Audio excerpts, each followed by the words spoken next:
बिस्मिल्लाहिर्रहमानिर्रहीम, अस्सलाम वालेकुम। रमज़ान स्पेशल में आज बनेगी बहुत ही स्पेशल रेसिपी जो कि है इमली की हरी चटनी। ये हरी चटनी कोई आम चटनी नहीं है, आपके रोज समोसे, पकोड़े, चना चाट सभी का मजा दोबारा करने वाली है और इसको महीने 2 महीने के लिए आप लोग स्टोर भी करके रख सकते हैं। तो चले आए फिर इस मजेदार सी, आसान सी और टेस्टी रेसिपी को बनाना शुरू करते हैं।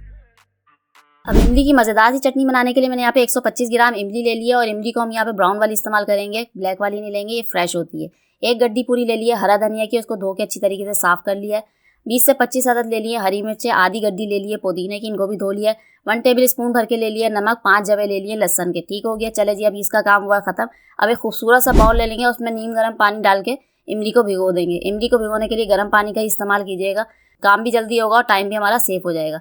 अब 10 मिनट के बाद ये अच्छी तरीके से सारा ही पल्प निकाल लेंगे। इसी दौरान अगर आप लोगों ने मेरा चैनल सब्सक्राइब नहीं किया तो सब्सक्राइब कर लें, वीडियो को लाइक कर दें और साथ ही बेल आइकन को भी प्रेस कर दें ताकि इस तरह की मज़े की रेसिपीज आप लोगों से मिस ना हो सके।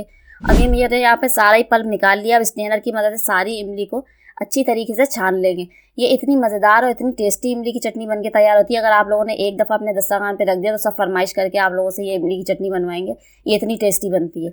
अब एक जूसर का ब्लेंडर का जग ले लेंगे और इसमें सारी चीज़ें शिफ्ट कर देंगे और उसको बिल्कुल स्मूथ सा बारीक करके पेस्ट बनाएंगे। 1 से 2 मिनट के लिए चलाएंगे जूसर के ब्लेंडर ताकि अच्छा बिल्कुल बारीक सा पेस्ट बन के तैयार हो। यहाँ पे पानी का बिल्कुल भी इस्तेमाल नहीं करेंगे, इमली का बिल्कुल पल्प डालेंगे, खाली पानी का बिल्कुल भी इस्तेमाल नहीं होगा, तभी ये मज़ेदार और टेस्टी इमली की चटनी बनके तैयार होगी। चटनी को बहुत ही अच्छी तरीके से बिल्कुल बारीक करके पेस्ट बनाएंगे और ये जो हमने रखा था पल्प अलग से प्याला साफ करके ये भी इसमें शामिल कर देंगे सारा और अच्छी तरीके से और स्मूथ सा पेस्ट बना के तैयार कर लेंगे। अगर आपने अपने मेहमानों के सामने एक दफ़ा ये चटनी रख दी तो कोई आपसे रेसिपी पूछे बगैर रह नहीं पाएगा। अब ये मज़ेदार सी चटनी हमारी बनके बिल्कुल रेडी हो गई। अब इसको सर्व करने का तरीका ये है, इसको खूबसूरत से बाउल में निकाल लेंगे और ये कंसिस्टेंसी होनी चाहिए चटनी की, ना ज़्यादा गाढ़ी हो और ना ज़्यादा पतली हो।